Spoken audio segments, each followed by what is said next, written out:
Hi children, welcome back to the next learning. Today we are going to learn about the new lesson Ancient Civilization of the World. Already we have studied about the ancient civilization of India, and today we are going to learn about the ancient civilization of the world.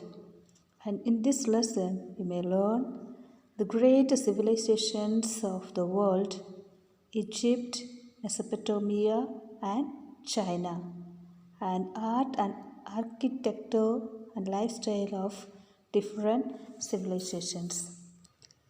The ancient world follows the rise and fall of the great kingdoms of the ancient world. The Egyptian civilization, Mohenjo-daro, the Mycenaeans of Greece, the first Chinese kingdom, the first Israelites, the first Assyrian Empire, and much more. The great accomplishments of the first civilizations farming, city building, writing, trade, exploration, and lawmaking. Some of the legendary figures of history are included here. Egyptian pharaohs like Thutmose, Tutankhamun, and Ramesses. The heroes of the Mycenaean age like Achilles and Hector. The great Jewish kings Saul, David, Solomon, and the mighty Persian rulers such as Cyrus and Xerxes. To tell the history of the ancient world, dozens of different films and documentaries are used. This includes Exodus, Gods and Kings, Mohenjo-daro, Troy, Tut, the Bible, mankind.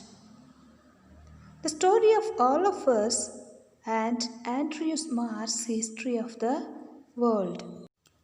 At the time of Indus Valley civilization, many other civilizations flourished in various parts of the world.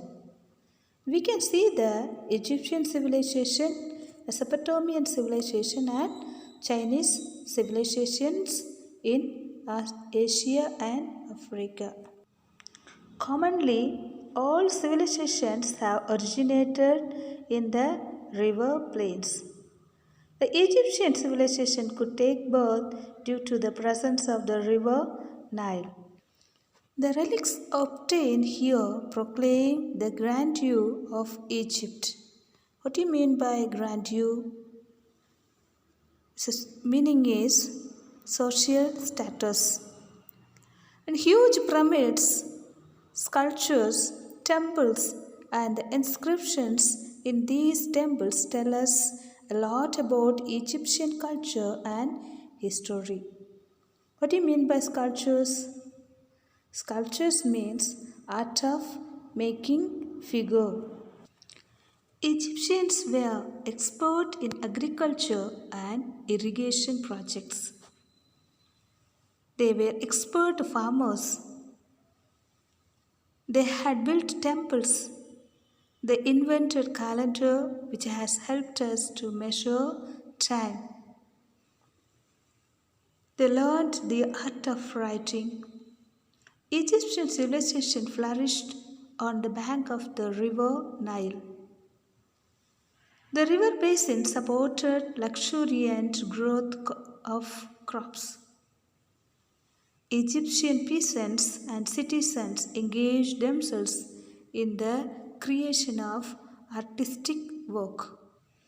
Small drawings of Egyptians has been called hieroglyphics, which means sacred writings. Next, we are going to learn about the Nile Valley. Every rainy season, the Nile River would transform the Nile Valley into a huge lake. And after the valley dried up in summer, a fertile layer of the clay soil would form the grazing field and neighboring agricultural lands. and the work that would need the labor of hundreds of people was being done by the kind river all alone. And this fertile land provided food for the population of the first town in the area. Not all agricultural regions were in the valley, hence, through small canals and wells, they were responsible for the development of a complex system of irrigation throughout the land. Children, are you following me? Egyptian peasants and citizens engaged themselves in the creation of artistic work. Egyptians believed in the life after death. The priests were scholars and shouldered the responsibility of protecting written documents. They believed life after death. They believed that man had to give an account of his deeds on earth to Osiris, the most powerful god of life and death. Many people in this present world believe that there is life after death. The same way, Egyptians also believed life after death. The priest considered that life on earth was temporary and was needed only to prepare for the next life.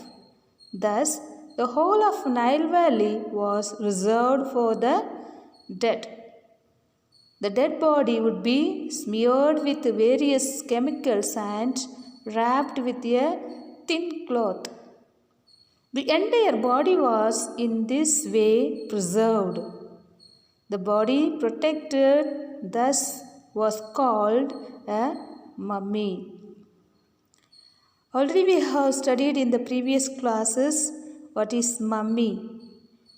The preserved and protected body is known as mummy. It would be kept in a specially designed coffin. The grave was considered the true place for an Egyptian.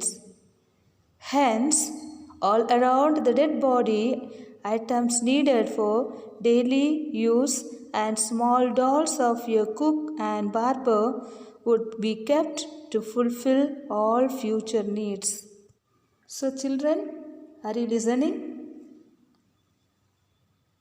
What is called mummy? The dead body would be smeared with various chemicals and wrapped with a thin cloth, which is called as mummy.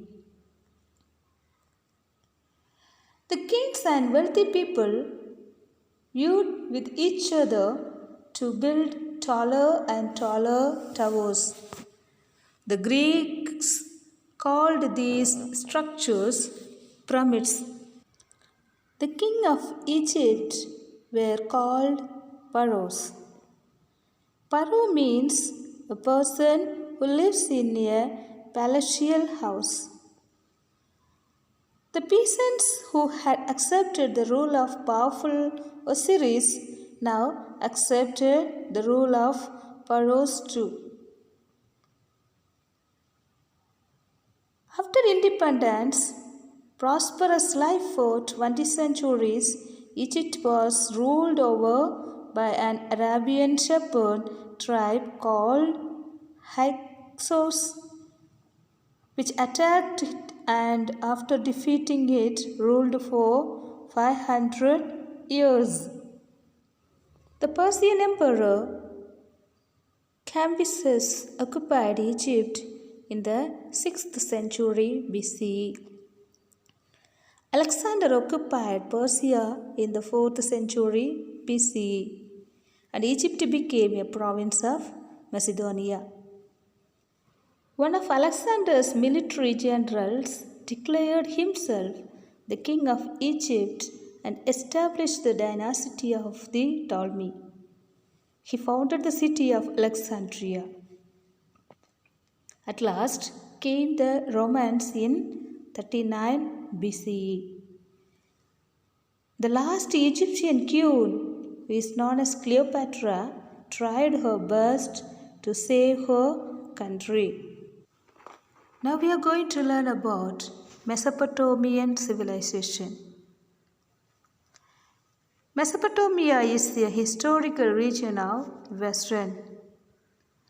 Various tribes which entered Mesopotamia, which affected the development of the Mesopotamian civilization. The word Mesopotamia means the land between rivers. It was due to two rivers, Euphrates and Tigris, that the Western Asian barren land had become very fertile.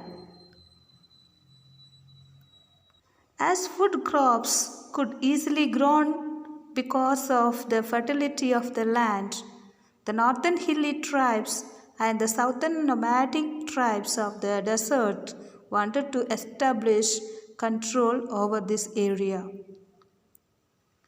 Also, the most important area of the Mesopotamian civilization was the southern part of the valley between Euphrates and Tigris rivers, referred to as Babylonia. The northern part of Babylonia was called Akkad, and southern part of Babylonia is called Sumer. The northern part of Mesopotamia was known as Assyria. Continuation of the lesson will be taught in the next class. So dear children, please go through the lesson by repeated reading and try to understand properly. If you are having any doubts, please ask me anytime.